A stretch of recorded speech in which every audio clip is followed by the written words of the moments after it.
तो दोस्तों मार्च महीने का तीसरा सप्ताह भी शुरू होने वाला है। आज 12 मार्च हो गई है, लेकिन बाजार की मंदी, बाजार की गिरावट रुकने का नाम ही नहीं ले रही है। जहां पर आप छोटे इन्वेस्टर्स को तो छोड़ दीजिए, लेकिन जो लीजेंडरी, जो बड़े दिग्गज इन्वेस्टर हैं, फिर चाहे वो राकेश झुनझुनवाला जी की वाइफ रेखा झुनझुनवाला हों, चाहे वो आशीष कचौलिया हों, चाहे फिर वो विजय केडिया हों, ये सभी जो दिग्गज इन्वेस्टर्स हैं, इन सभी का पोर्टफोलियो का सूपड़ा साफ हो चुका है। इनके सभी के पोर्टफोलियो में आपको किसी के में 58%, किसी के में 67% की गिरावट देखने को मिल रही है। और वहीं पर सेंसेक्स और निफ्टी भी अपने ऑल टाइम लो से 14% ज़्यादा लो पर हैं।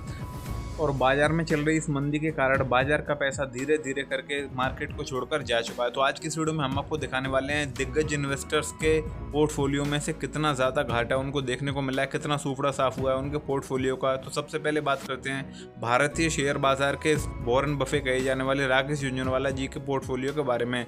राकेश झुनझुनवाला जी तो अब इस दुनिया में नहीं रहे, लेकिन अभी उनका जो पोर्टफोलियो है वो विरासत में मिला है उनकी वाइफ रेखा झुनझुनवाला जी को। तो चलिए देखते हैं कि अभी उनके पोर्टफोलियो का क्या हाल है और उन्होंने कितने % की गिरावट देखी है। तो बात करें सितंबर 2024 की, तब सितंबर 2024 में रेखा जी का पोर्टफोलियो की जो टोटल वैल्यूएशन थी वो थी 43,762 करोड़ रुपए। इतने रुपए का इनका पोर्टफोलियो था। और करंट में अब ये घटकर रह गया 16,896 करोड़ रुपए का। और कुल लॉस जो उनको हुआ है वो हुआ है 26,866 करोड़ रुपए का।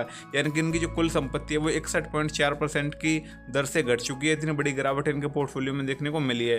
यानी कि पिछले कुछ महीनों में इनको 26,466 करोड़ रुपए से ज़्यादा का घाटा हुआ है। तो चलिए बात करते हैं एक और दिग्गज इन्वेस्टर जिनका नाम है विजय केडिया, उनके पोर्टफोलियो के बारे में। तो मैं आपको बता दूं कि विजय केडिया भी राकेश झुनझुनवाला जी के साथ ही उनके समकालीन एक इन्वेस्टर हैं। यानी कि इन दोनों ने साथ ही में शेयर बाजार में निवेश करना शुरू किया है। तो अब बात करें विजय केडिया के पोर्टफोलियो के बारे में, तो विजय केडिया ने अब तक 632 करोड़ रुपए का घाटा देखा है। उनके पोर्टफोलियो से 632 करोड़ रुपए की रकम साफ हो चुकी है। अब उनके पोर्टफोलियो में 1183 करोड़ रुपए बचे हुए हैं, जो कि 4-5 महीने पहले 1800 करोड़ रुपए के करीब था। तो विजय केडिया के पास कुल 15 कंपनियों के ज़्यादा मात्रा में शेयर्स हैं, फिर स्टॉक्स हैं। और अब उनके पोर्टफोलियो की टोटल वैल्यू 11,000 करोड़ रुपए के आसपास रह गई है। तो अब बात करते हैं आशीष कचौलिया के बारे में। तो इनको भी काफ़ी बड़ा झटका लगा है।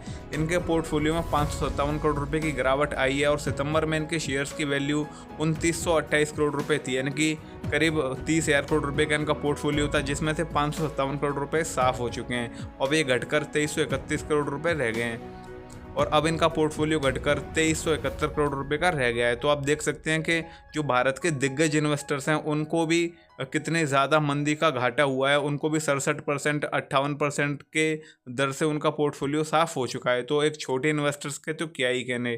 तो दोस्तों देखते हैं कि बाजार की मंदी कब रुकेगी और कब तक ऐसा ही घाटा देखने को मिलेगा। और आप बाजार की और भी खबरों को देखना चाहते हैं तो प्लीज़ चैनल को दीजिए सब्सक्राइब, नोटिफिकेशन बेल को दीजिए ऑन, क्योंकि हम इस पर बाजार की सभी खबरों को टाइम टू टाइम आपके लिए लाते रहते हैं। तो मिलते हैं अगली वीडियो में। आप सभी को मेरी तरफ से जय हिंद।